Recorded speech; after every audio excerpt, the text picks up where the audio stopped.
მოგესალმებით. წინა ვიდეოში ბორევის ციხის განხილვის დროს მე ვერ გამობზოვნე, უბრალოდ გამექცა ყურადღება, როგორ დავიწყე ახალი თავი არმაგედონის ბუნებრივ შერჩევაზე, რადგან ეს თავი ძალიან დიდია და ტელეფონის მეხსიერება არ იყო. უბრალოდ მე ვერ ვნახე აბზაცი, სადაც შევჩერდებოდი, მეგონა ქვეთავები ექნებოდა ამ დიდ თავს, თუ ჯერ ხდება მასზე.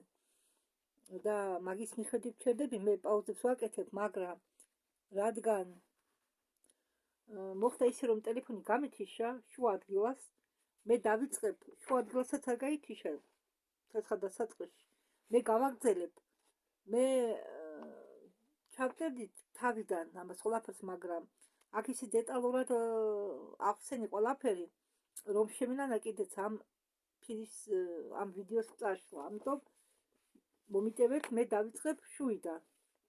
თავის დასახელება შეგახსენებთ, არმაგედონის ბუნებრივი შერჩევა.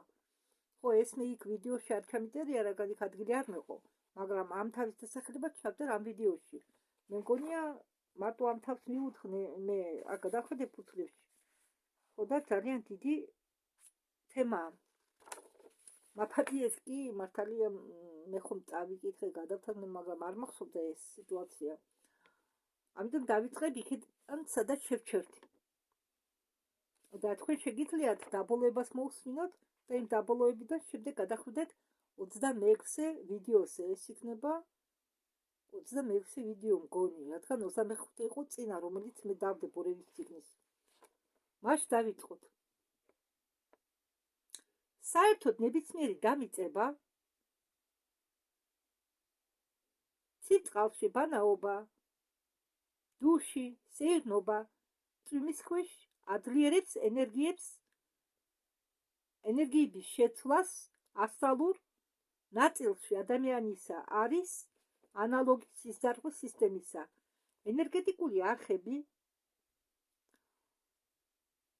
დიდი და პატარა სისხლძარღვები, როდესაც უკაცრავად მე სიჩქარეში წერ, ზოგჯერ ერთს ვამბობ და სხვა სიტყვებს წერ, ამიტომ მიწევს ზადაგზა ამ სიტყვების გადასტურება. ენერგეტიკული არხები, დიდი და პატარა სისხლძარღვების წრეებისა. ეს 12 მშვენიერი მერიდიანი არის მინუსიანი ასტრალური არხი.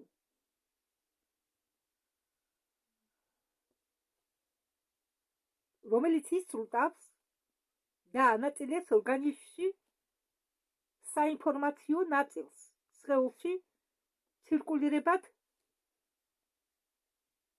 ენერგიისა. ის ასრულებს მოსანელებლის სისტემის როლს. ეფირულ ორეულში საერთო პრინციპი ადამიანისა დაფუძნებულია ორ სპირალზე, აღმავალი და ქვემავალი, და იქ, სადაც მათი ენერგიები გადაიკვეთება, ადამიანის ჩაკრებია.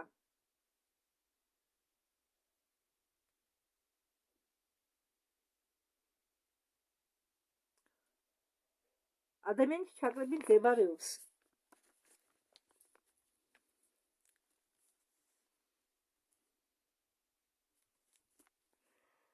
ხო, სადაც ისინი გადაიკვეთება, იქ არის ადამიანის ჩაკრები.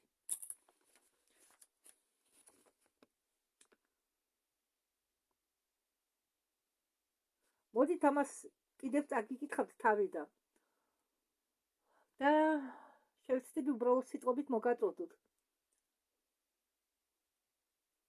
ესე იგი, ასტრალურ ნაწილში, ადამიანის ასტრალურ ნაწილში არის სიზარღვე სისტემის ანალოგი. როგორც ჩვენ გვაქვს სიზარღვე სისტემა, ისე არის იქ ენერგეტიკული არხების დიდი და პატარა სიზარღვების წრეებისა. ჩვენთან ხომ არის პატარა периферическая кровеносная система, большая ცენტრალная кровеносная система ორად ხო იყოფა, პატარა და დიდი, ისევე არის აქ. და არსებობს აგრეთვე ეს სისტემა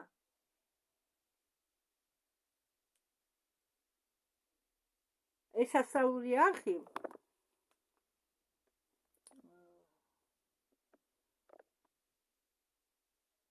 ეს 12 ესე იგი არის 12 მერიდიანი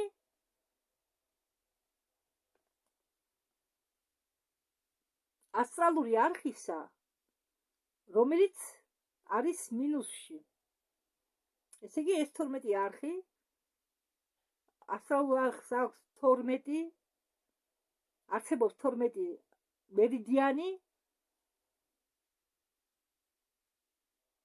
ასტრალური სხეულისა, რომელიც არის მინუსიანი არხი. და ეს არხი ისრულტავს და ანაწილებს ორგანიზმში საინფორმაციო ნაწილს სხეულში ცირკულირებად ენერგიად. ხომ გამიგეთ?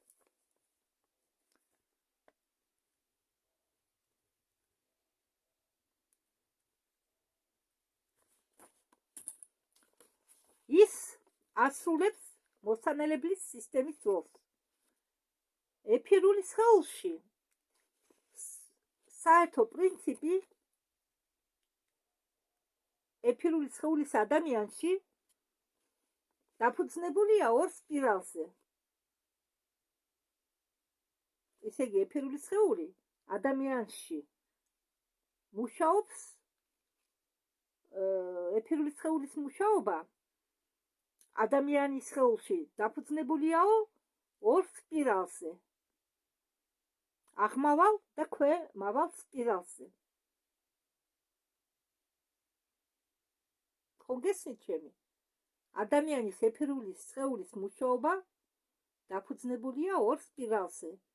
აღმავალ და ქვემავალ სპირალზე. და იქ, სადაც მათი ენერგიები გადაიკვეთება, არის ადამიანის ჩაკრები. ისი წერტილები, გადაკვეთის წერტილებზე იქნება ჩაკრები. როგორც მე წინარ გითხარით, ჩაკრები ასრულებენ ტრანზისტორების როლს. სადაც საჭირო გაათანაბრებენ, სადაც საჭირო დაწევენ, სადაც საჭირო ამაღლებენ. ადამიანის თვალები არის ინდივიდის ინდივიდუალური კოდი ფიზიკურ პლანზე. ესე იგი, თვალებიო არის ადამიანის ინდივიდუალური კოდი. ყველა თვალებს ერთნაირი კოდები არ არსებობს. შეიძლება ფერებით ერთნაირი იყოს ბევრი ადამიანის თვალები, მაგრამ კოდები, რომლისგანაც ის ენერგიები შედგება, ინდივიდუალურად ყველას თავთავისი კოდი გააჩნია ფიზიკურ პლანზე ადამიანის თვალებს. ხომ გეცით ახლა ჩემი? ამიტომ წელს ბორევი, რომ ადამიანის თვალები არის ინდივიდის ინდივიდუალური კოდი ფიზიკურ პლანზე. ერთდროულად ეს არის ტუნელები წვრილ სამყაროში. ესე იგი, ადამიანის თვალები ყოფილა ტუნელები, გამავალი ტუნელები წვრილ სამყაროში. თუნდაც ჩვენ ფიზიკური თვალებით მას ვერ ვხედავთ. კაკრების დახმარებით წვრილი ენერგია მიდის ორივე მიმართულებაში. თვალის კაკრები, ხომ იცით კაკრები რა? იმ თვალის კაკრების დახმარებით წვრილი ენერგია, რომელიც შემოდის ჩვენში, მიდის ორივე მიმართულებაში, ორივე თვალზე ერთდროულად. აქ იგულისხმება ორი მიმართულება, ორი თვალის მიმართულება. ხედვის ძალა, ჩვენ რომ ხედავთ, ამას ეს იგულისხმება ხედვის ძალად. ასტრალური კატეგორია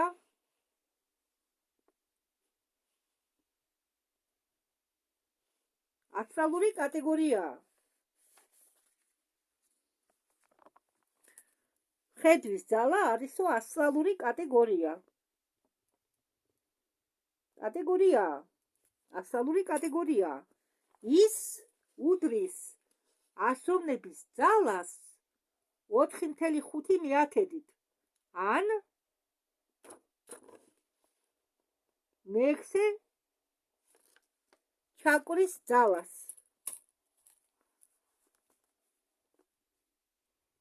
ისე სხვა დამიწერია ჩაკრის ძალას.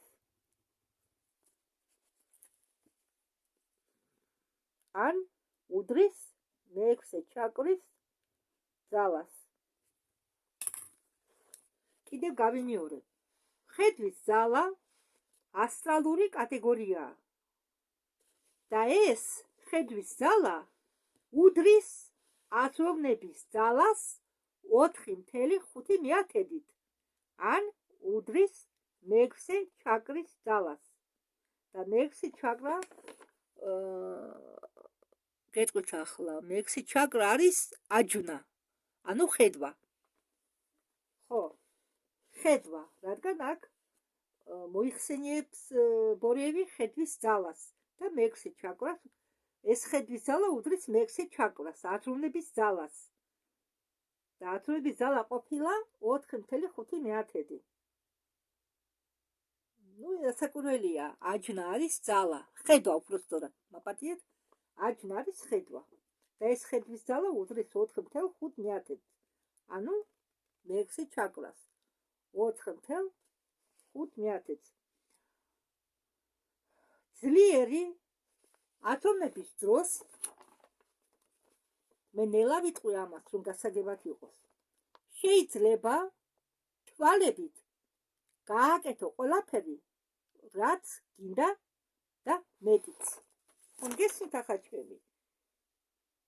ძლიერი აზროვნების დროს შეიძლება თვალებით გააკეთო ყველაფერი, რაც გინდა და მეტიც. ალბათ თქვენ გინახავთ კინო პატარა დრიუ ბერიმორის მონაწილეობით, რომელიც თვალებით ცეცხლს აჩენდა. ისეთი ძალა გააჩნდა, რომ ადამიანებს მოისწროდა შეშებივით, დაპოპილი შეშებივით. თითქოს სუფოკი საქანი ყოფილიყო. გახსოვთ? შილმა ყველას არ გაქვთ დრიუ ბერიმორის ეს ფილმი ნანახი, მაგრამ ის იყო მაშინ პატარა საცხა 7-8 წლის გოგონა, შეიძლება მეტი ცოტა. არის კიდევ ბევრი კინოები, მაგალითად X ადამიანები, ფანტასტიკური სერიალი, მათაც გააჩნიათ, იქაც არის გმირები, რომლებიც თვალებით აკეთებენ სასწაულ რაღაცებს. ხომ და ამის არ გაგიკვირდით. ადამიანის ბიოპოლე უნარ შემძლეა გამოიძახოს ან გამოიწვიოს ცვლილებები გარე სამყაროში. მასში არის ფერადი, ხმოვანი, გრავიტაციული, ელექტრომაგნიტური და სხვა შემადგენლობითი და თავისი რიტმი, საერთო სიხშირე, ტყევებისა, აურისა და სხვა ტყევის სიხშირეებისა, ყოველი წვლილი ადამიანის ორეულისა. ამას კიდევ გავიმეორებ. ადამიანის ბიოპოლე უნარ შემძლეა, ესე იგი ადამიანის ბიოპოლეს შეუძლიაო გამოიძახოს, გამოიწვიოს ცვლილებები გარის სამყაროში. უკაცრავად კვლევი რომ არ მაქვს, ხანდახან სწორად ვერ გამოთხოვს სიტყვებს. მასში არის ფერადი, ხმოვანი, გრავიტაციული, ელექტრომაგნიტური და სხვა შემადგენლობითი და თავისი რიტმი, საერთო სიხშირე, აურის და სხვა რყევის სიხშირეებისა, ყოველი წვლილი ადამიანის ორეულისა. ბიოველი ინფორმაციულად ამოხტებს ნებისმიერ გარემოს. ძალის ველი კონტროლდება ჩაკრებით.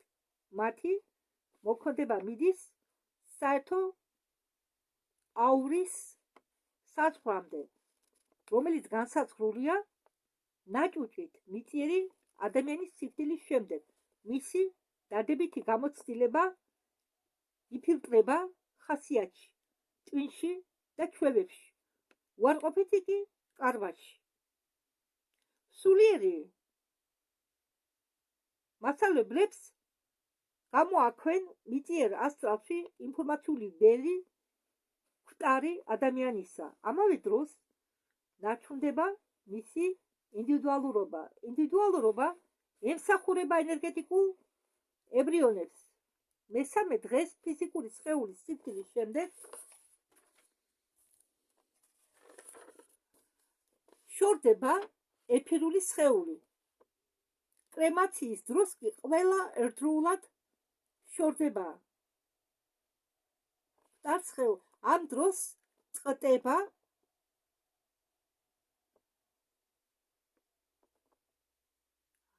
კარმული ურთიერთობები გარე სამყაროსთან და ამავე დროს მიწიერ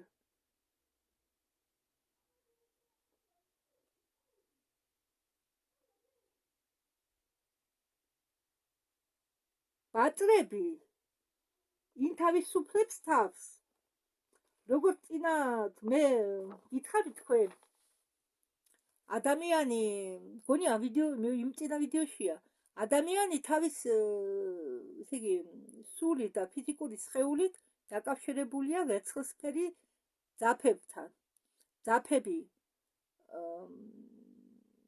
ძაფებით არის შეერთებული ფიზიკური და ასტრალური და სხვა წვრილი სხეულები.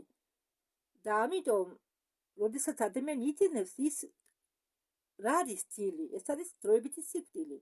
მაგრამ ჩვენ დროებით ვხვდებით და არა მუდმივად, იმიტომ რომ ძაფები ჯერ კიდევ ვაკავშირეს ერთმანეთთან ფიზიკურ და წვრილ სხეულებს. ბატრები არ წყდება, როცა ჩვენ ვითინებთ, ჩვენი ასტრალი დადის, სადაც ასტრალს არ თინავთ, ხოლო ჩვენ გვძინავთ ჩვენ. და როდესაც ჩვენ ვითინებთ, ჩვენი ასტრალი დადის სადაც უნდა. მაგრამ გამოღვიძების დროს ის ბრუნდება ჩვენ ორგანიზმში. ან დაუშვათ არის ზოგჯერ მკვეთრად აღვიძებენ ადამიანის ამ დროს გულის საჩქარებას ნობს ადამიანი, იმიტომ რომ ის ასტრალური სხეული სადაც იყო, იქიდან ამოქაჩეს ძალით, რადგან ძალით გააღვიძეს ადამიანი.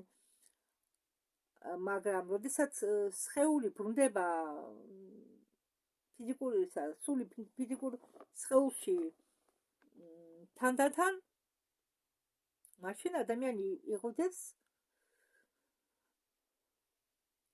დაცვენებული. განთავისუფლებული სული მიისწრაფის კოსმოსური სამშობლოსკენ.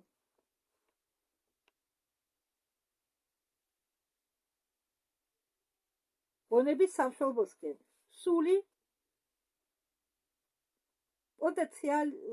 სულის პოტენციალიდან გამომდინარე, მასწავლებელი მას აჩერებს ამა თუ იმ წვრილ პლანზე, იქ სეჩურ სკოლაში, საჭირო კლასში, თავისი განვითარებისა, სადაც გარშემო ტყუია მისნერის სულებით.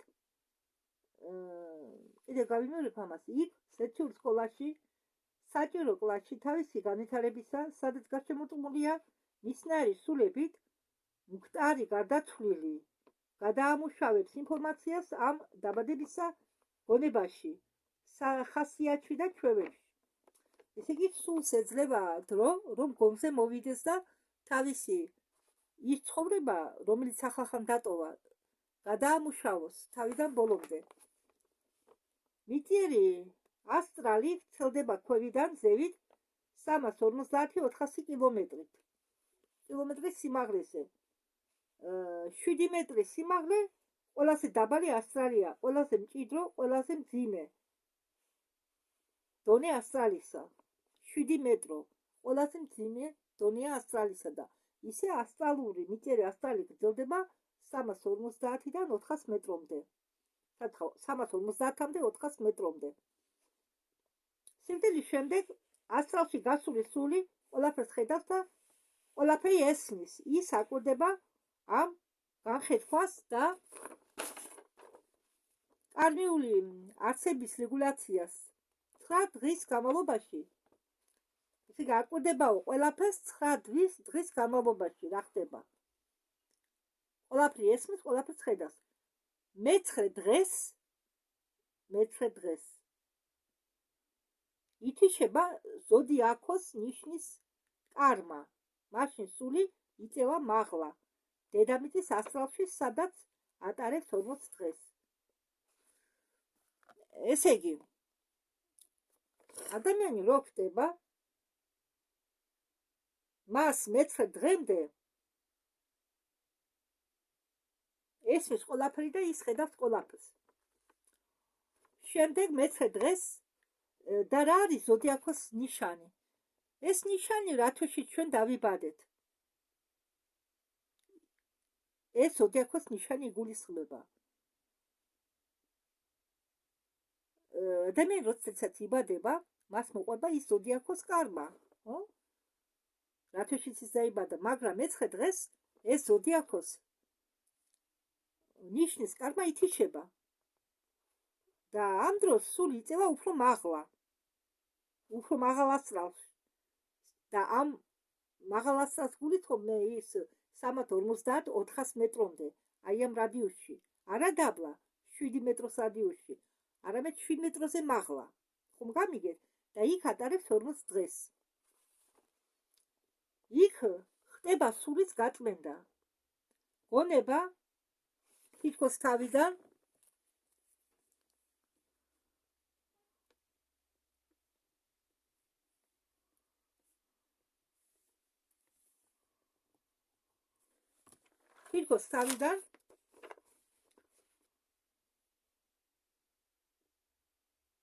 განიცდის თავის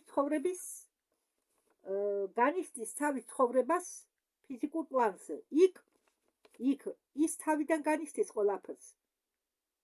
მე-40 დღეს გაწმენდილი და ნამკურნალები სული ტოვებს მიწიერ ასტრალს. და სულიერი მასწავლებელი, ესე იგი, ამ დროს მასთან მოდის მისი სულიერი მასწავლებელი. შეიძლება ამ სულიერ მასწავლებელს ჰქონდეს თქვენი ახლობლების სახე. ამაზე კიდე ყვება ბორევი. მაგრამ ის სინამდვილეში არის თქვენი სულიერი მასწავლებელი. ხომ არის ზოგჯერ მე მახსოვს ბევრი მომენტები, როდესაც ადამიანი ხვდება, მისინ წარდგებიან, მისი ნათესავები, ახლობლები. ხო, მაგალითად ამბობს მომაკვდავი, დედა მოვიდა, ბებია მოვიდა, ის მოვიდა, ეს მოვიდა. სინამდვილეში არ მოდიან ჩვენთან არც ახლობლები, არც ბაბუები, არც ბებიები. ისინი არიან ჩვენი ან მასწავლებლები, ან კურატორები, ან გამცილებლები.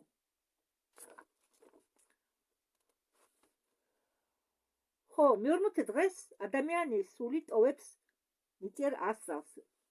და სულიერი მასწავლებლები მას მიმართავენ, აძლევენ, ესე იგი, მიმართულებას ან თვალეზე, ან კეტულზე, ან პლუტონისზე, ან კიდევ სადმე სხვაგან.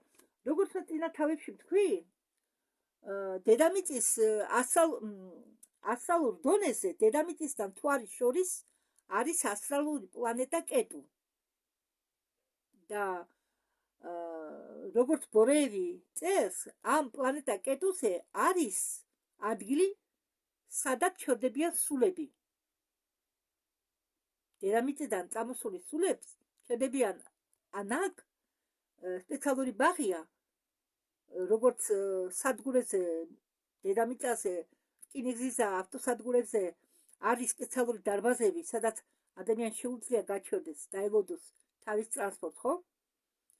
ამდაგვარად ის ელოდება იქ თავის შემდგომ მიმართულებას.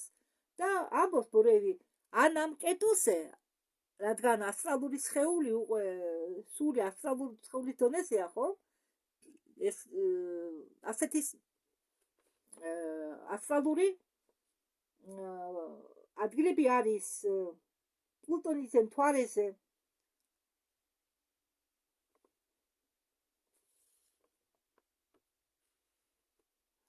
მოსახსენიებელი არ შველის გარდაცვლილს, გაწყვეტოს კარმიული კავშირები.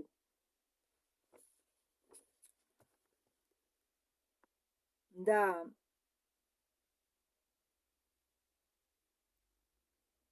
ტყუილად უძახებენ ღვთლებს, კითხულობენ მოთახსენიებელს, უხტიან ღდელს ფულს, რომ მკვდრის სული ადგილამდე მივიდეს შვიდად, მაგრამ მღვდელი სამწუხაროდ ვერაფერს ვერ აკეთებს.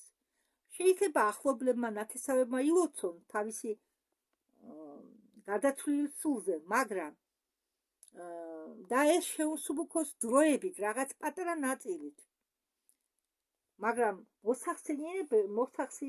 უკაცრავად, ამედი ახლა ყველაფერი. მოსახსენიებელი არ შველის, რომ გარდაცვლილმა გაწყვეტოს თავისი კარნული კავშირები. ნათესავების გლოვა და მეგობრების ნაღვლიანი გარდაცვლილის მისამართით მიაჯაჭვებენ ამ სასტიკ სამყაროს. მე მახსოვს, როდესაც დედა გარდამეცვალა, დამარხვამდე ვერ ვტიროდი. თითქოს გამოფიტული ვიჯექი დედაჩემის კუბოსთან.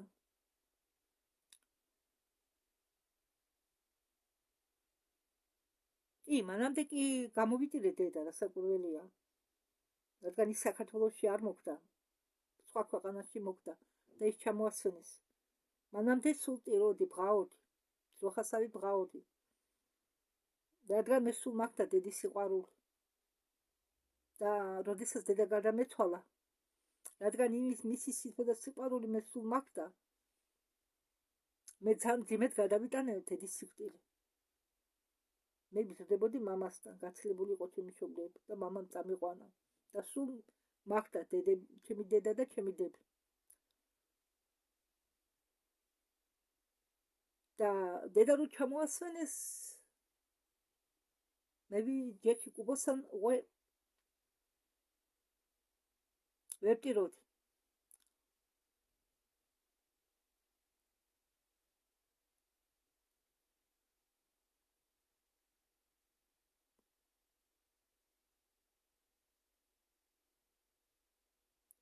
და მე იმ დროს მქონდა შეტევები.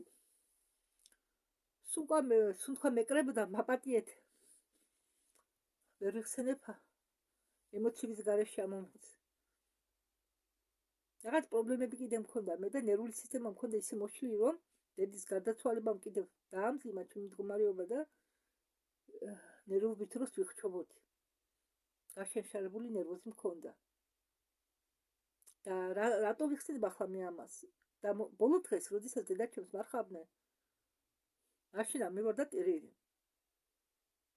და თურმე, როდესაც მყარს ასვენებ, არ უნდა იტირო, ხმა არ უნდა მოიხო. რადგან მყრის სული დარჩება და მართალი ყოფილა.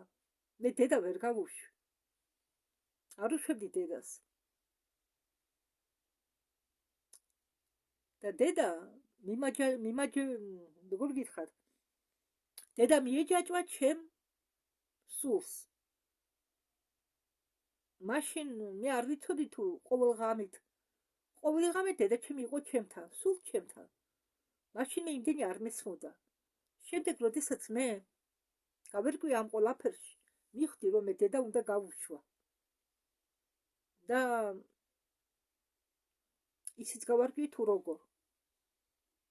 გავაღე ფანჯარა, დავანთე სანთელი, რადგან მაშინ მე ეკლესიურ წმენას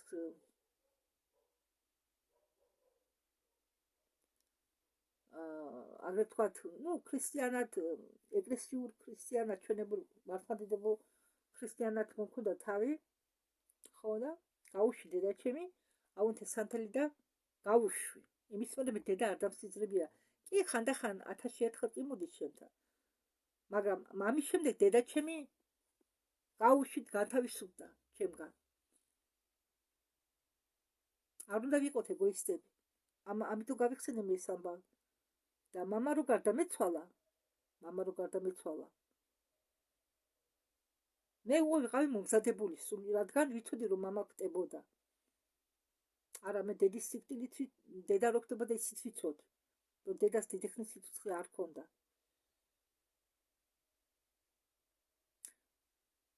ხო, მე რაღაც წინაგრძნობები მაქვს, ინსტინქტებიც მაქვს განვითარებული, რაღაც ხილვებიც მაქვს. და მე ვიცოდი, რომ დედა გარდაიცვლებოდა. ახლა მომავალში. და როცა დედა გაუშვი, დედა უნდა ჩასულიყო სხვა ქვეყანაში ჩემ შუა თანადასტა და ჩაიტანა პირადობა. და გავაცილე ისმე ქუთაისიდან. და როდესაც ჩავეხუტე, მე ვიგრძენი, რომ მას ბოლოჯერ ხედავთ. ვიგრძენი. და ეგრეც მოხდა. მე სიცოცხლად ნახე ბოლოჯერ. სანამ წავიდოდა საქართველოდან.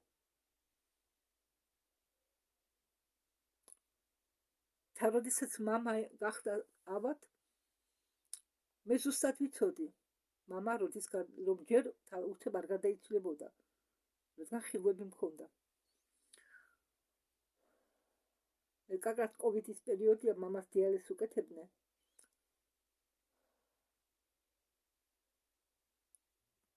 და როდესაც მამა გარდაიცვალა,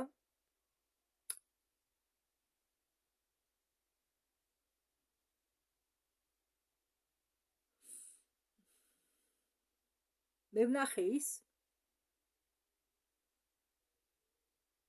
კედელი გაქრა, ჩვენ სადაც პატარა სახლი იყო, პატარა სახლის წინ, ესე იგი, ბოსტანი სადაც იყო განლაგებული, სახლის ის ნაწილი, ნაწილის კედელი გაქრა და მე ვხედავ მამას, რომელიც იყურება, დგას ზურგით ამ შუა ბოსტანში და სადღაც იყურება წინ. მე ზუსტად არ ვიცი, რას უყურებდა ის, მაგრამ მე მგონი ხტები, რასაც უყურებდა, მე ამას ახლა ვერ ვიტყვი. რადგან იყო ადამიანი, რომელსაც ის იყო განაწყენებული და რომელსაც თვლიდა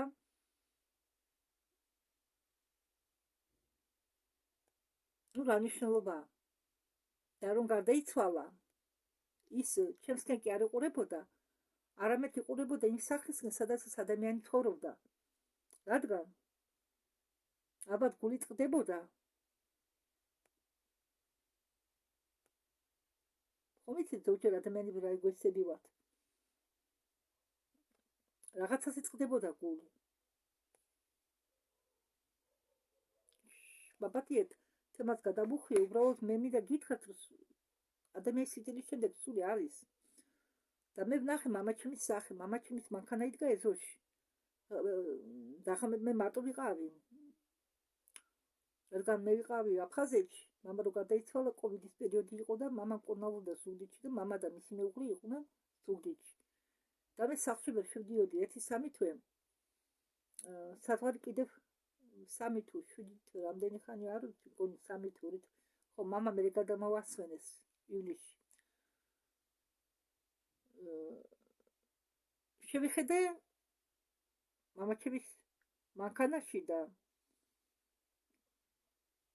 მძღოლის ადგილი სადაცაა და პასაჟირის უკანა, მძღოლის უკანა ფანჯარა რომაა,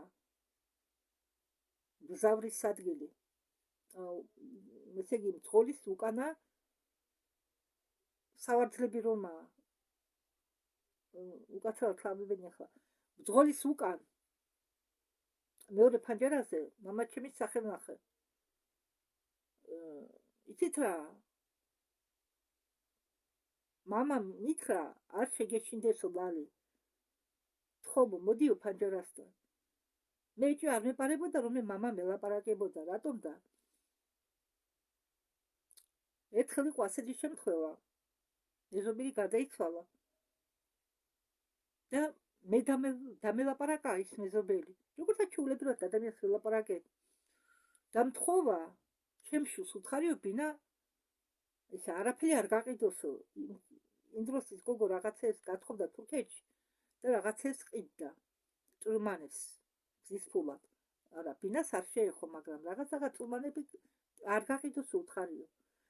მე ვუთხარი შენი შვილის ამბავი ხო იცი მეთქი, მე რო ვუთხარ რამე დამიჯერეს მეთქი, ხო მართალი ხარო.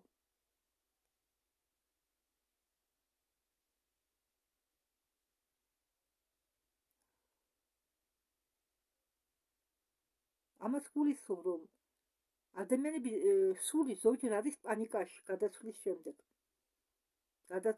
გადაცვალების შემდეგ. და ჩვენ უნდა ვცეთ პატივი, ჩვენ სულებს, ჩვენ ვითომ გვიყვართ, თმეს ვიპუტავთ, სახეს ვიკატრავთ, თავს ვიკლავთ, მაგრამ ჩვენ ვერ ხვდებით, რომ ამით ჩვენ მხოლოდ ჩვენ მტრის გადაცვლის სულებს ვაყენებთ თუ მდგომარეობაში. სხვათა შორის გურიაში არიციან ხომაღალი ყვირილი. გურიაში გტას ასვენებენ უსიტყვოდ ყვირილის, ხომაღალი ყვირილის გარეშე. იქ ვერ გაიგებ კიბილწირილს და ძალიან უკეთოს სამეგრელოდან ჩასული ხალხი, ნუ ახლა იმდენად არაა ეს, მაგრამ ჩემ ბავშვობაში მასე იყო. პატარა თეატრალური წარმოდგენები ხდებოდა. და ზოგი ტიროდა და ყვიროდა, იმიტომ რომ მასე იყო საჭირო და არა იმიტომ რომ მტრის გადაცვალება ძალიან ეწყინა. ნუ კი ახლა ეწყინებოდა რა თქმა უნდა ლაპარაკი.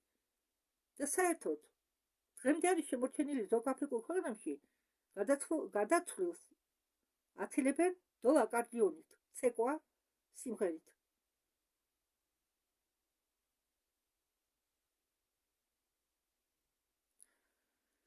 ვაპატიეთ ახლა მე გამიძელდა ცოტა ამის ლაპარაკი ამაზე.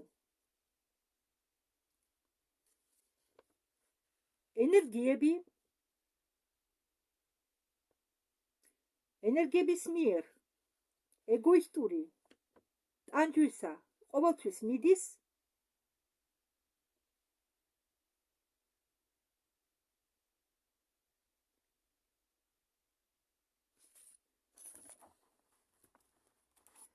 უკაცრავად დაგარულად მას დაწერილი ენერგია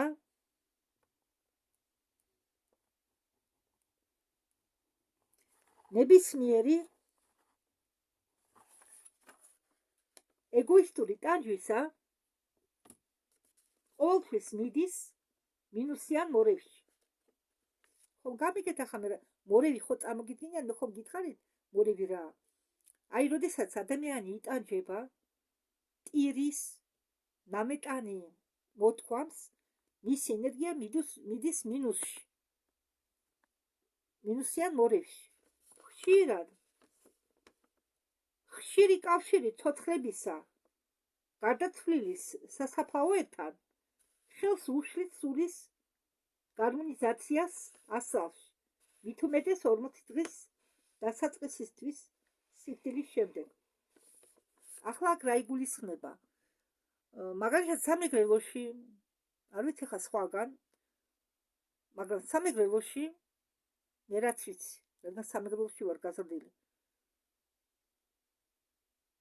ახალ გარდაცვლილს ყოველ დღე თუ ეს შვილია მით უმეტეს მშობლები თითქმის ყოველ დღე აკითხავენ, დღე არ გავა.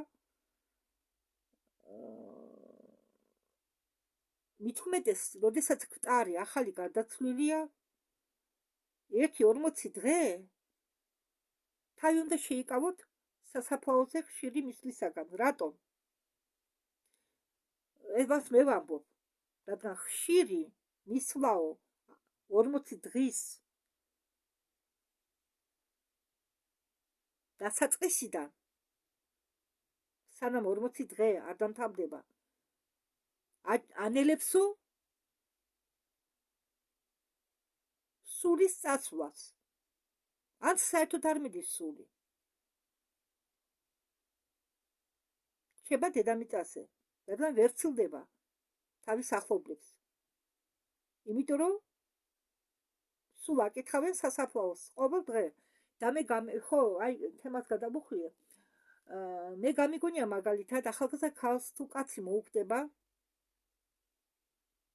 ყოველ დღე ღამეს უთენებენ ამ მკვდარ სასაფლაოზე და ეს მიაჩნიათ სიყვარულის გამოვლინებად. და ახლა დაფიქრდით ამ ყველაფრის შემდეგ, რაც თქვენ მე მოგიღებით ახლა, ვის ვაზარალებთ ჩვენ? ჩვენ ვაზარალებთ თუ სიყვარულს ვუმტკიცებთ ჩვენი მტრის სულებს, ჩვენი ახლობლების მტრის სულებს.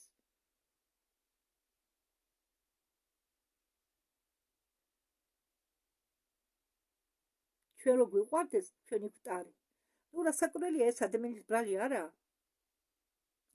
უმრავლეს ადამიანებს გონიათ, რომ ჩვენ მოვხდებით და ამით დამთავრდება ყველაფერი და ამიტომ ისე ცხოვრობენ, რომ მაქსიმალურად ისიამოვნონ ამ ცხოვრებით. ყველანაირი გაგებით. ღვთის მიყვანა და სულის გაცილება მხოლოდ ოდნავ შეავსუბუქებს. მინუსიან მორევს, ცოტა დაფარავს მას, მაგრამ რაც მეტი ეგოისტური იყო გარდაცვლილი და რაც მით უფრო სქელი მღდელი მივა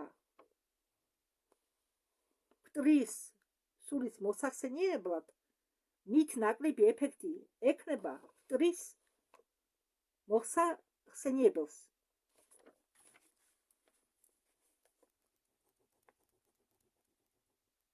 გესმით ჩემი? არა, არ გამიბრასდეთ. უბრალოდ არ გამიბრასდეთ, უბრალოდ დაფიქრდით. არა, მე არაფერს აგიტაციას არ ვუკეთებ. მე უბრალოდ იმას ვამბობ, რაც არის. საფლავები წმინდა იოგებისა, დარჩეულებისა, აი როგორც მაგალითად მამა გაბრიელი, სადაცა დამარხული, იქიდან წვეთა ზეთი. ის წვეთი მოქონდეს როგორც სამკურნალო ნივთიერება.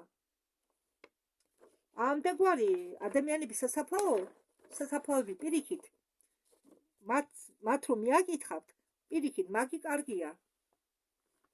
მაგალითად იოგები, ისეთი ადამიანის სასაფლაოები, ვისაც გააჩნიათ ძალა ჰქონდათ სიცოცხლეში და სიკვდილის შემდეგაც არ კარგავენ ამ ძალას. აი მაგალითი მოგიყვანეთ მამა გაბრიელი, შორსაზე წავიდეთ. აი ეს ამ სასაფლაოზე მისვლა თქვენ არაფერთ არ დაგაზარალებთ. პირიქით, მხოლოდ ენერგიას მიიღებთ.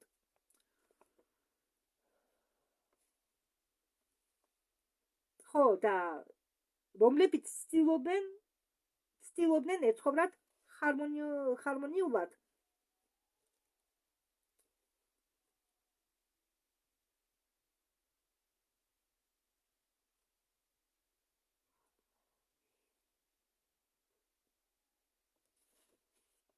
რომლებიც ცდილობდნენ ეცხოვრათ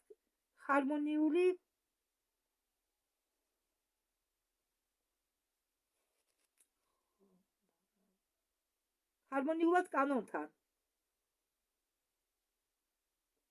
პირიქით, როგორც თქვი, აუჯობესებენ დადებით ენერგიას ცოცხალი ადამიანისა. მათი, ვინც მოდის მათთან, ახლა, როდესაც ბნელი მინუსიანი პირები მოაცილეს მიწიერ ზედა ასტრალის ფენებიდან, მიჭვენტილი არიან დედამიწის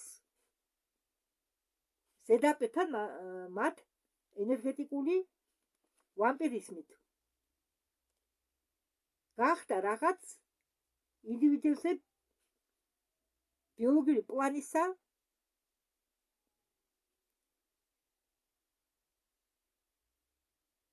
გარდა, უკაცრავად, აქ გადასწორებული მაქვს და ვერ გავარკვიე, ვერ ამოვიკითხე. გარდა რაღაც ინდივიდებზე ბიოლოგიური პლანისა დარჩა კიდევ ისეთი ენერგო მომარაგების ხაზი, როგორც შეერთება მინუსიან მორევებთან სასაფლაოებზე. ახლა ამას მე აგიხსნით თქვენ უფრო უბრალოდ სიტყვებით.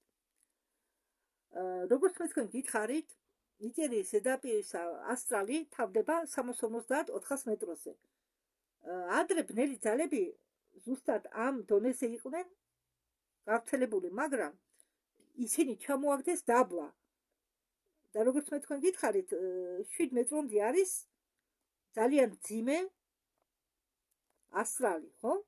და ამ 7 მეტრის ზევით ისინი ვერ არიან მიწებილი დედამიწის ზედაპირზე და არიან უფრო ეს ბნელი არსებები მიმოფანტული სასაფლაოებზე, რადგან სასაფლაოებზე არის და როდესაც ჩვენ ვაკითხავთ სასაფლაოებს და თან დიდი ამბით მიგვაქვს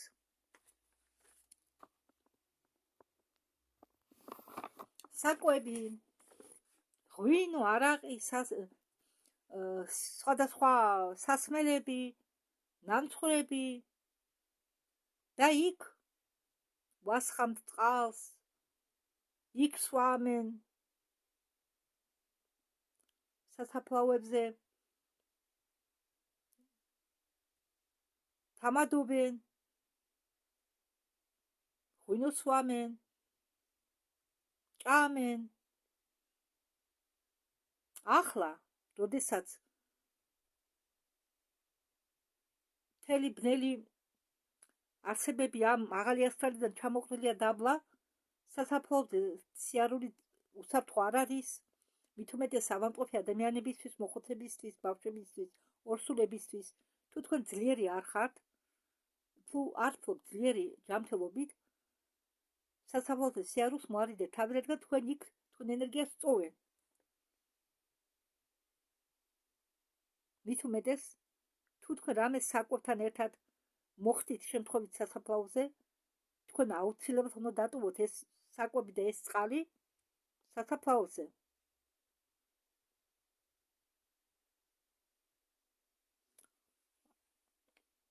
ხომ და ახლა გავაგრძელოთ.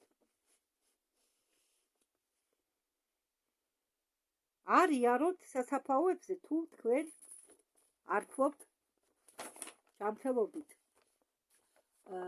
ესე იგი ძლიერი აურით. ახლა მიდის საფუძვლიანი წმენდა ასტრალისა და ყველა ბნელი და შიშარა. შიში მქონე. მათ ვისაც ეშინიათ საბოლოო სიკვდილის, ეწებებიან დედამიწის ზედაპირს. აქ საუბარია ასტრალურ არსებებზე, სულებზე, დარჩენილ დედამიწაზე დარჩენილ სულებზე, რომლებიც იქცნენ მოსწრებად, ვამპირებად, რადგან როდესაც სული გამოდის განსახიერებიდან, მას რჩება იმდენი ენერგია, რომ მან შეძლოს წყარომდე მისვლა. გამოსვლა დედამიწიდან და მისვლა წყარომდე, კოსმოსურ წყარომდე მისვლა. მაგრამ როდესაც მას აფერხებენ, მის წასვლას აფერხებენ და არ უშვებენ, ის ნელ-ნელა ამ ენერგიას კარგავს. შემდეგ ის ეწებება თავისი ოჯახის წევრების ენერგიას და წოვს მათ.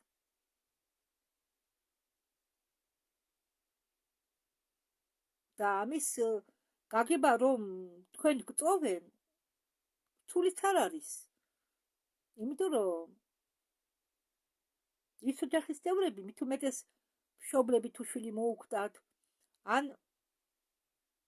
შვილები გრძნობენ თუ დაუშვათ მამა იყო ეგოისტი ან დედა, არ გაუშვეს რა.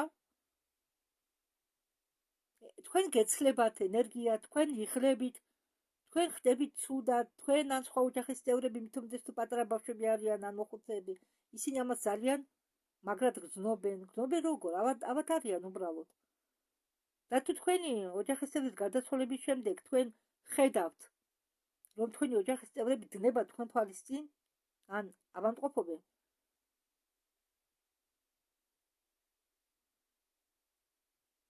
ამას ყურადღება უნდა მიაქციოთ. ამას არა, ეს მათ გორევი არ ამბობს, მე გეუბნები. მთავარი ენერგია სამყაროში არის ნული ენერგია. სიცარიელის ქარიშხალები ტრიალებენ სხვადასხვა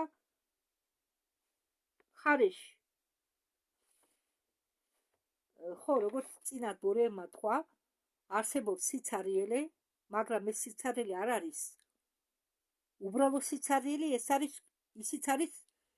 სიცარიელე ფლობს გონებით, რადგან ეს სიცარიელე ბრუნავს ქარიშხალის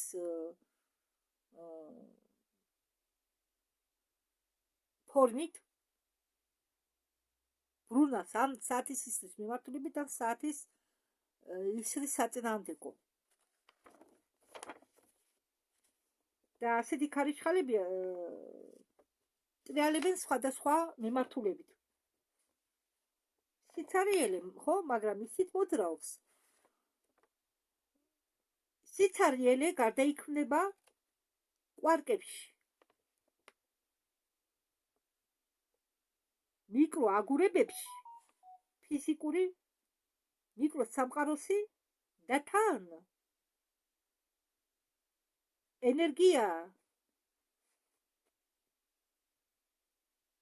ენერგიები სქელდება და იქმნება ენერგიული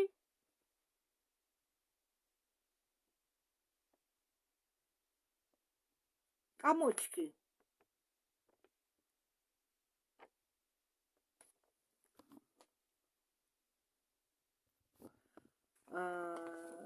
ახლა მე მე ვნახეთ თარგმანი ახლა რას ნიშნავს კამოჩკი გუნდებად. ესე იგი იქნება გუნდებად. ახლა კი უბრალოდ სიტყვებით აგიხსნით. უბრალოდ სიტყვით. როგორც მე გითხარით, არსებობს სიცარიელე ფლობს გონებით და სიცარიელე ტრიალებს ქარიშხლების სახით ისრის საათის მიმართულებით ან ისრის საათის მიმართულების საწინააღმდეგო და როგორც მე გითხარი, მთავარი ენერგია არის ნული ენერგია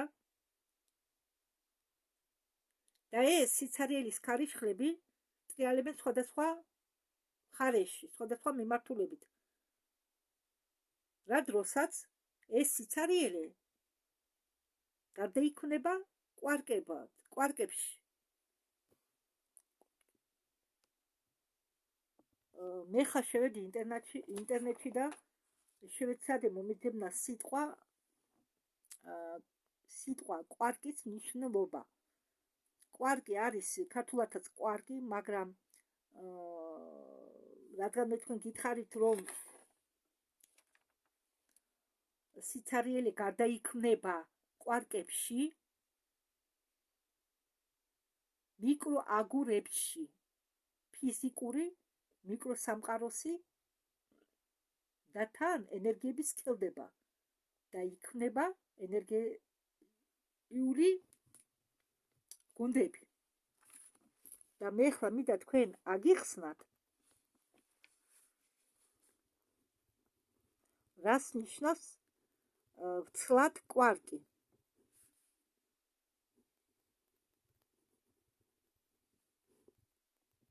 კი, აქ წერია, რომ ეს არის მიკროაგურები იმისთვის, რომ შექმნა ფიზიკური სამყარო. მაგრამ მე მინდა უფრო ვცლად აგიხსნათ თქვენ თუ ეს რას ნიშნავს. მე ხა პირდაპირ სულიდან გადავთარგმნი. კვარკი არის უსტრუქტურო ელემენტარული ნაწილაკი და მატერიის ფუნდამენტალური შემადგენელი.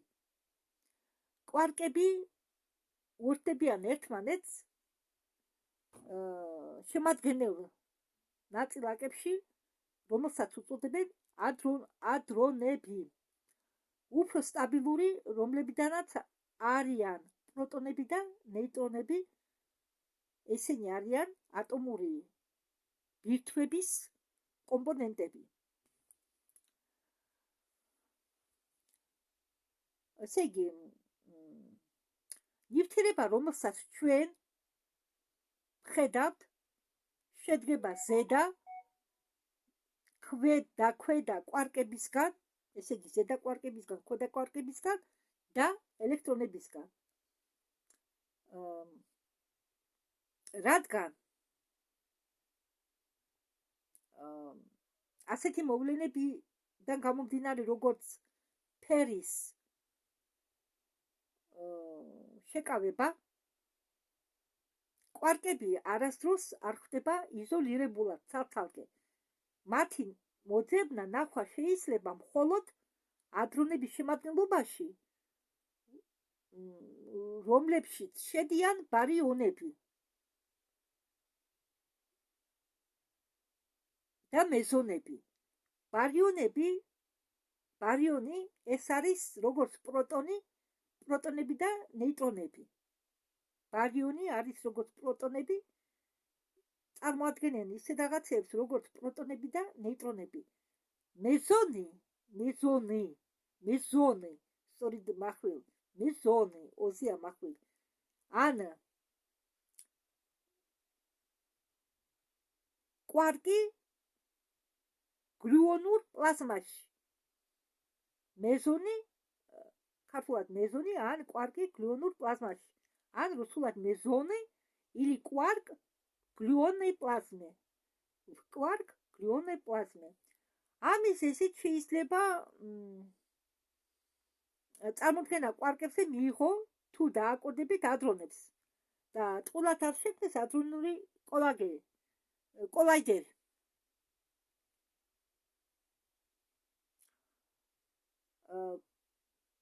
კვარკები ფლობენ სხვადასხვა შიდა თვისებებით ელექტრონული მუხტის ჩათვლით, ფერადი მუხტის ჩათვლით და სპინის ჩათვლით.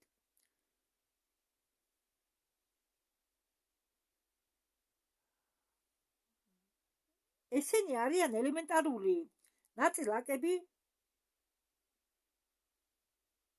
ერთადერთი ელემენტარული ნაწილაკები სტანდარტულ მოდელში, ელემენტარული ნაწილაკების ფიზიკაში, რომლებიც მონაწილეობენ ყველა 4 ფუნდამენტალურ ურთიერთმოქმედებაში. ეს ამაში იგულისხმება ელექტრომაგნიტიზმი, გრავიტაცია, ძლიერი და სუსტი გრავიტაცია, აგრეთვე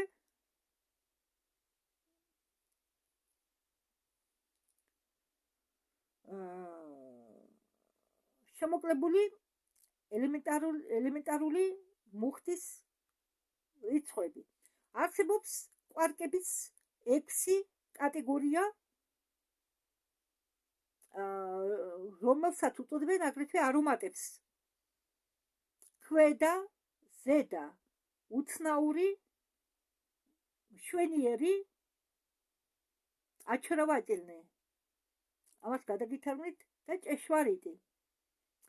ზედა და ქვედა კვარკებს აქვს ყველაზე პატარა მასა დანარჩენი კვარკებისგან გამომდინარე, ისა შედარებით უფრო სწორად. უფრო მძიმე კვარკები მალე გარდაიქმნებიან ზედა და ქვედა კვარკებში ნაწილაკების დაშლის პროცესში, როდესაც გადადიან ერთი მდგომარეობიდან დიდი მასით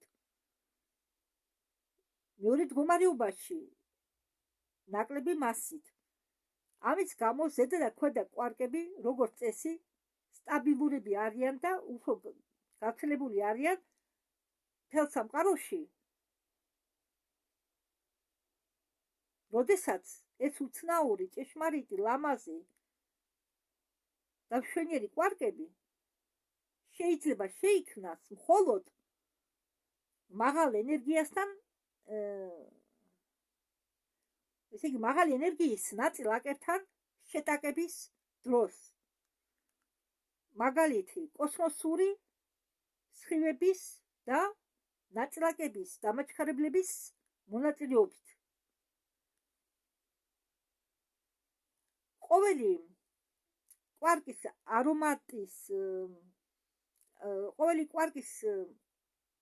არომატისთვის აქ ალბათ არ იგულისხმება არომატი ნამდვილი, უბრალოდ სახელი აქვს მასეთი. ყოველი კვარკის არომატისთვის არსებობს ესე იგი მასთან შეფარდებული ანტინაწილაკის ტიპი, ესე იგი რომელიც ექვემდებარება მას და მას უწოდებენ ანტიკვარკს, რომელიც განირჩევა ჩვეულებრივი კვარკისგან იმით, რომ ზოგი მისი თვისებები, მაგალითად ელექტრონული მუხტი, ზოგ მის თვისებებს, მაგალითად, როგორც ელექტრონული მუხტი, აქვს საწინააღმდეგო ნიშნულობა.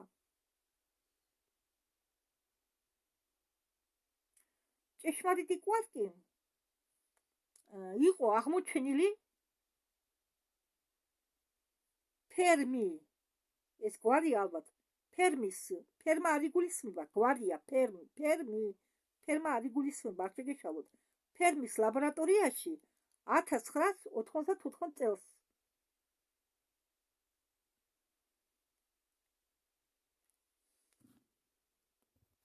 კარმის კანონი, გადარჩენის კანონი ენერგიებისა და იგივეა ეს კანონი ძალის მოქმედების მოbrunებისა. ესე იგი, კარმის კანონი, გადარჩენის კანონი ენერგიებისა და ძალის მოქმედების მოbrunების კანონი ერთ და იგივეა. საფუძველი მთელი სამყაროს ფუნქციონირებისა. ნიუტონმა კარმის კანონი შეადგინა მასზე. მოქმედების ძალა უდრის ანტიმოქმედების ძალას. მას არ გაითვალისწინა, მან ნიუტონმა არ გაითვალისწინა აქ მესამე ძალა, ღვთის ნება, პრომისე ბოჟი, ღვთის საქმიანობა. ნიუტონის ეს კანონი მუშაობს მხოლოდ მექანიკაში, მაგრამ ის არ არის ენერგეტიკული. დონისთვის მატერიისა ან ფსიქიკისა. კოსმოსში ყველაფერს აქვს ენერგეტიკული ბუნება. ამიტომ ნებისმიერი მოქმედება, სიტყვა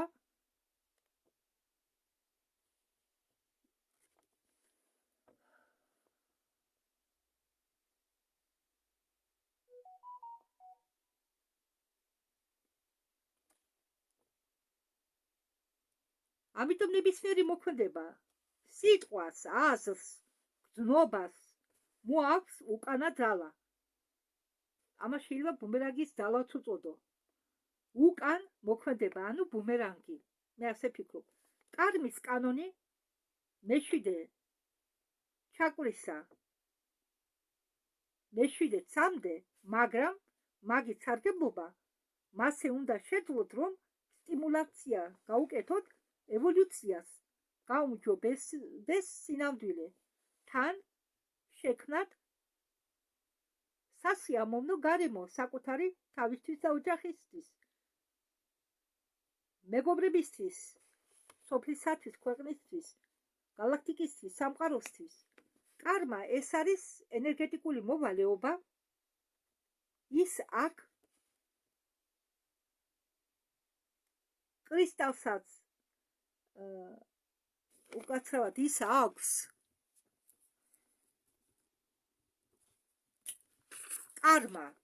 კარმაზე აქვს საუბარი. კარმა აქვსო კრისტალსაც და ოჯახსაც, ქვეყანასაც, რუსხალსაც. რუსი ხალხი იმიტომ მოიხსენია ბორეევი, ხომ თვითონ რუსია. კავკასიურ მთასაც და გალაქტიკასაც. ესე იგი, კარმა გააჩნია ყველაფერს. ნებისმიერი მოქმედების ენერგია უბრუნდება ინდივიდუუმს მომენტალურად ან წლების შემდეგ. ხომ ამბობ, ეს არის ბუმერანგის კანონი. ადამიანი მაღალი აზრებით, რომელიც სავსეა ღვთაებრივი სიტყვებით, გარემყოფთ მიმართ იოგი მორწმუნე დადებითად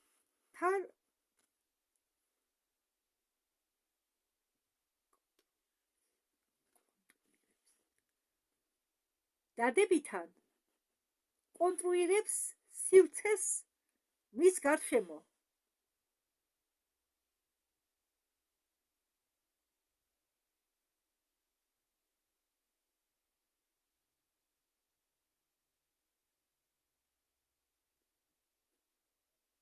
ალბათ აკონტროლებს სივრცეს მის გარშემო. და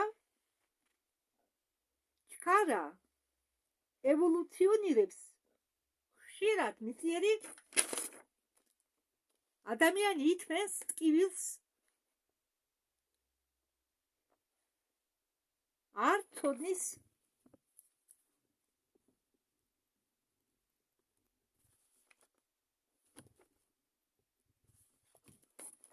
გამო ან უძლურობის გამო. მოთმენა ეს სხვა გაგება. ეს ისმის როგორც გამოვლენა ნებისმიერი ბუნებრივობისა დედამიწაზე.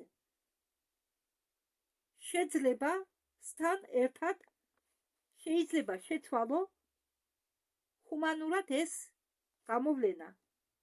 ეს გრძნობა სიყვარულისა და სიცოცხლისა,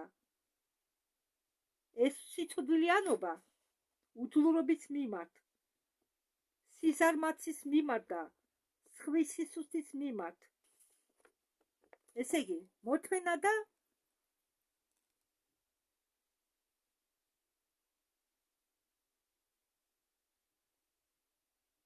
კიდევ არის რუსულში მაგალითად терпение и терпимость.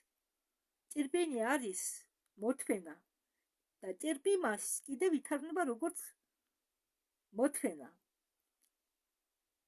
მაგრამ ეს ორი სხვადასხვა, ამას აქვს ორი სხვადასხვა მნიშვნელობა. მოთმენა არის, როდესაც შენ საერთოდ მოთმენი ადამიანი ხარ. და терпимость ეს არის ეს მოთმენა იმ გაგებაში, რომ შენ იძულებული ხარ მოითმინო, რადგან სხვა გზა არ გაქვს. ხომ გამიგეთ ახლა მე თქვენ? ამბობენ ადამიანს ის არის, რომ მომთმენი ადამიანი. მაგრამ როდესაც ადამიანი იძულებულია მოითმინოს სხვის აქციელი, ეს უკვე არ არის მომთმენი ადამიანი. ის იძულებულია უბრალოდ ხმას ვერ იღებს, რადგან სხვაგვარად არ შეიძლება, რადგან ის მასასაც არ აქვს წასასვლელი და ასე შემდეგ. ეს სხვა გაგება. ეს ისმის როგორც გამოვლენა ნებისმიერი ბუნებრივობისა დედამიწაზე. შეიძლება თან ერთად შეიძლება შეცვალო ჰუმანოიდურად ეს გამოვლენა. ეს გრძნობა სიყვარულისა, სიცოცხლიანობა უძლურობის მიმართ. გესმით, ხანდახან სიზარმაცის მიმართ და სხვა სიცოცხლის მიმართ, მაგრამ სიცოცხლე უნდა შეგეძლოს. როდესაც იღებ შენ თავზე სხვის კარმას, საჭიროა ტრანსფორმირება, გაუკეთო მას შენი ძალებით. ისე რომ არ დააზიანო შენი ევოლუცია. თუ თქვენ ცოტა ძალები გაქვთ, თუ თქვენ ავადმყოფი ადამიანი ხართ, თუ ეს აზიანებს თქვენ ევოლუციას, არავითარ შემთხვევაში არ აიღოთ თქვენ თავზე სხვისი კარმა. თანაგრძნობა შეიძლება მხოლოდ მაშინ, როდესაც შეგიძლია დაეხმარო ავადმყოფსაც და შენ თავსაც.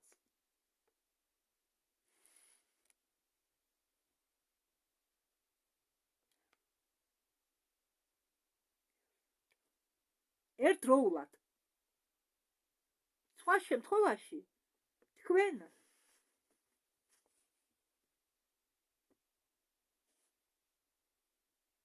მომენტალურად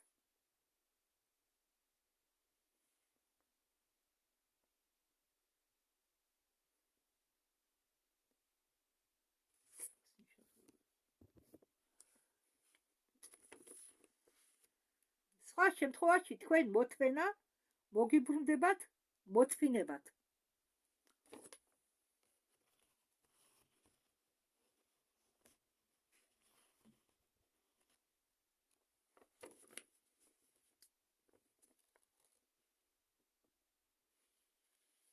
აი ზუსტად აი სიტყვა მე რო გითხარით терпение и терпимость. терпение არის მოთმენა და терпимость არის მოთმინება. ეს სხვადასხვა მნიშვნელობა აქვს. ნუშურებთ ერთმანეთში მოთმენას და მოთმინებას. მოთმენა ეს არის თქვენი ესე იგი თქვენინებით გამოხატული გზნობა, მაგრამ მოთმინებას უკვე გაიძულებენ რა. თუ თქვენ ასე წასასვლელი არ გაქვთ, თუ თქვენ ვერაფერს შეცვლით, იძულებულ ხართ გამოხატოთ მოთმინება. და ეგ უკვე თქვენი ნების საწინააღმდეგო მოქმედებაა.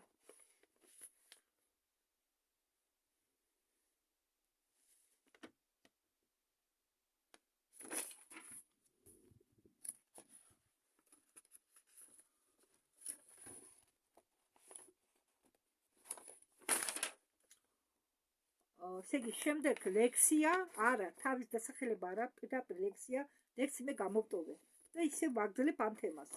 არმაგედონის ბუნებრივ შერჩევას. სამყარო სტრუქტურა აწყობილია პრინციპით რგოლი რგოლში. ყოველი პატარა რგოლი ემსახურება დიდი რგოლის ნაწილს. მასეთია გონების განვითარების სისტემა. დიდი გონების ველი უკეთებს კორექტირებას ევოლუციას. ევოლუციის სტიმულაცია მაღალი გონების მთავარი ხელოვნებაა. იმისთვის, რომ ყოველი ნაწილი იყოს გათანასწორებული, მეორეთი იმისთვის, რომ ყველაფერი იწიოდეს მისი ცნობიერების დონემდე და ქვედა ფიზიკური პლანზე ევოლუცია მოქმედებს ავტომატურად. ბუნებრივი შერჩევა, მუტაცია, ომები, ავადმყოფობები, შიმშილი, წარღვნები და ასე შემდეგ ფიზიკურ საშუალო პლანზე ეს არის შეჯიბრება. შეჯიბრებაა ყველაფერი. მაღალ ფიზიკურ პლანზე სიყვარული.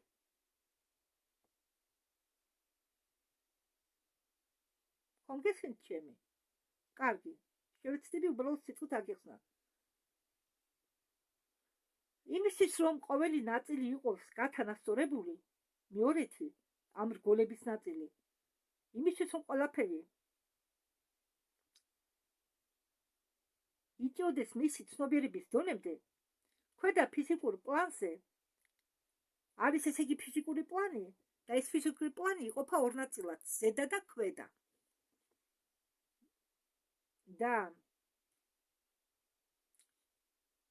ქვედა ფიზიკურ პლანზე ევოლუცია ხდება ავტომატურად. ბუნებრივი შერჩევა ხდება, მუტაცია ხდება, ომები, ავადმყოფობები, შიმშილი, წარღვნები და ასე შემდეგ. ეგ ყველაფერი ხდება ავტომატურად და ფიზიკურ საშუალო პლანზე ხდება შეჯიბრება. არის მარტო მაღალი და დაბალი კი არა ფიზიკური პლანი, არის კიდევ საშუალო ფიზიკური პლანი თურმე. დაბალი გითხარით მე, დაბალზე რა ხდება? ახლა ჩამოვთვალე. საშუალო ფიზიკურ პლანზე კი ხდება შეჯიბრება. ესე იგი გამოდის, რომ შეჯიბრებაც არაა კარგი. რა იგულისხმება ამ შეჯიბრებაში? ხო, მართალია აქ ომები არა, კონფლიქტები არა, წარღვნა არა, ბორევი არ წერს ვცლად თუ რას ნიშნავს საშუალო ფიზიკური საშუალო პლანი, მაგრამ მე თქვენ მაინც მაგალითებს მოგიყვანთ. მაგალითად იგივე სიმღერების კონკურსი. ხო? ეს ხომ შეჯიბრება? კი, იცინიან უხარიათ. მაგრამ ვინც წააგო, ვინც არ მოხვდა ამ კონკურსის გამარჯვებულის რანგში. თუმცა ის არ ამბობს ღიად არაფერს, მაგრამ მას ხომ მაინც გული დაწყდა. იგივე ავიღოთ სპორტი. ეს არის საშუალო დონე, ფიზიკური პლანის საშუალო დონე. სპორტიც შედის საშუალო დონეში, რადგან იქაც შეჯიბრებებია. ნებისმიერი სპორტი, იგივე ფიგურული ცრიალი, იგივე ცეკვები. დააკვირდით. ხო, მართალია არ ხოცავენ ერთმანეთს, არ ომობენ, მაგრამ შეჯიბრებები არის ვითომ კულტურულ დონეზე. ადამიანი არ უნდა იჯიბრებოდეს ადამიანს არაფერში. ესეც დიდი შეცდომაა. ბავშვებს ატარებენ კი სპორტით უნდა ივარჯიშოს ადამიანმა ნორმალურ ფარგლებში. როდესაც ადამიანი მაქსიმალურად დილიდან საღამომდე ცდილობს თავისი ფიზიკური სხეული გაუმჯობესოს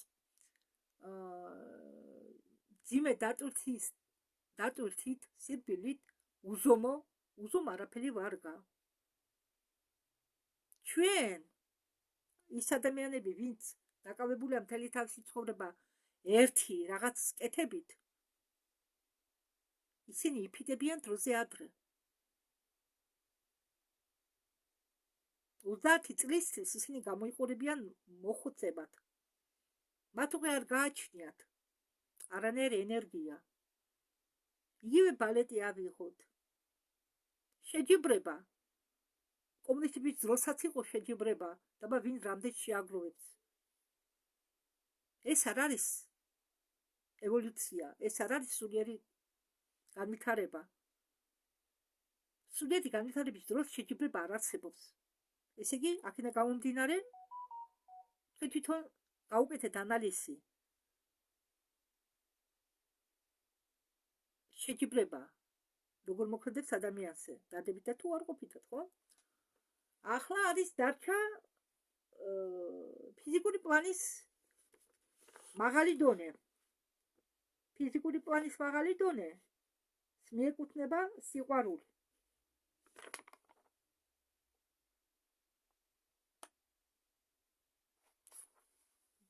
წამოიდგინეთ, მე არ ვიცოდი, არ მფიქრია ამაზე,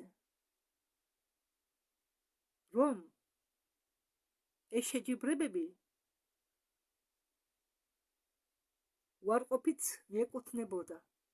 ნამდვილად ახლა მაპატირო ხომ აღარ მსჯელობ. იცით კიდევ რა მაგალითი მინდა მოგიყვანოთ ამ შუა ფიზიკური პლანის შუა დონეზე.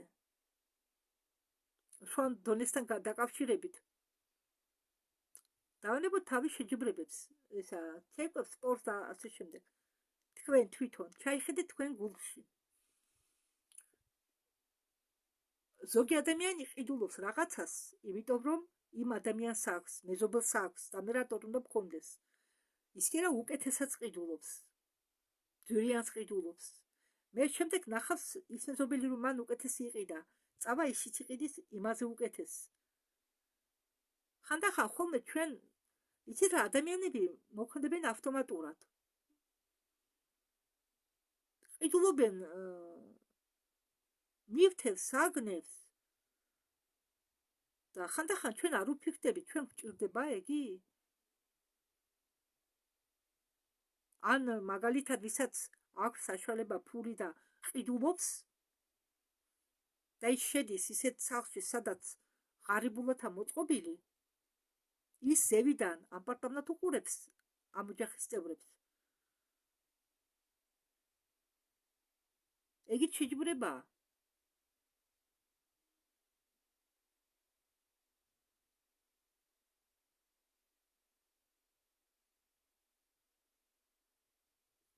მოდაც შეჯიბრება. ჩვენ გვინდა გვეცვეს მოდის მიხედვით. კარგია ეს, ლამაზია ეს, ულამაზოა. ბოდიში ფეხზე კიდია ეს ჩვენ. რადგან მოდაშია, მეც უნდა ვიყიდო. აი ეს არის. ჩვენ ვართ ანკეზე ის ადამიანები, რომლებიც მოდას მისდევენ. არიან ანკეზე მიბმული, დაპროგრამირებული. თქვენ რატომ უყურებთ სხვას რაცია? რატომ უყურებთ მოდას? კი, შეიძლება მაგალითად დაგცინონ მერე. თქვენ ის უნდა ჩაიცვათ, რაც თქვენ გიხდებათ და რა ის, რომ რაც მოდაშია. აი, შეეკითხეთ თქვენ თავს. რადგან ეს მოდაშია. მიდა მესა? ისეთ კასათოლებს კერავენ, რომ ვერსად ვერ ჩაიცმევ. მხოლოდ საღამოებზე, ისიც დიდარი ხალხის საღამოებზე. კითხეთ თქვენ თავს. მაგალითად, გუმკერდი ამოღებული ღმა დეკოლტეთი. და ჩაჭრილი კაბით სადივლით ყოველდღე. ან ყოველდღურად ვინც მუშაობს ან ბაზარში, ან ყანაში. აი მაგალითად ფიქრობ მე ახლა, მე მაინდა-მაინც ძვირფასი ტანსაცმელი არ მაქვს, მაგრამ რა თქმა რომ ვიყიდე ძვირფასი ტანსაცმელი. ჩემი ჯანმრთელობიდან გამომდინარე მე აწი, რადგან ჯოხი დავდივარ და მიჭირს დიდმანძილებზე გადაადგილება, რადგან ვიჭედები და მე ვაივუსხური ვარ, მე აწი, არც დაბადების დღეებზე ვივლი, არც ქორწილებში, არც სატირლებში. მე მჭირდება ლამაზი მდიდარი გადასასვლელი ტანსაცმელი? კი ახლა გარეთა ტანსაცმელი ქურთულკი, გარეთო ჩახვალ ცოტა ყოხდა უნდა გეცვეს. მე არაფერში მჭირდება ძვირიანი ტანსაცმელი. რაში მჭირდება? მე ახლა ფიქრობ იმას, რაც გამომადგება. რა თქმა მე ვიყიდო და დავდვა, შევინახო. იმპულს რამე პროდუქტებს ვიყიდი, ან წამალს ვიყიდი, ან რაცხებს, რაც მჭირდება, ან შევინახავ.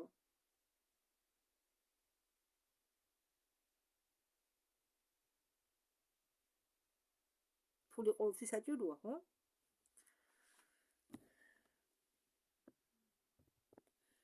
რა არის კოსმოსური ცნობიერება? მოდი ჩვენ ამაზე შევჩერდეთ, რადგან ეს თემა კიდევ არა დახურული, იმდენად დიდი თემაა. ეს არმაგედონის ბუნებრივი შერჩევა. ამიტომ მე შევჩერდები ახლა აქ, მაგრამ ახლა მაინც ვიცი, სად შევჩერდი კოსმოსური ცნობიერებაზე. და დანარჩენს მომავალ ვიდეოში წარმოგიდგენთ.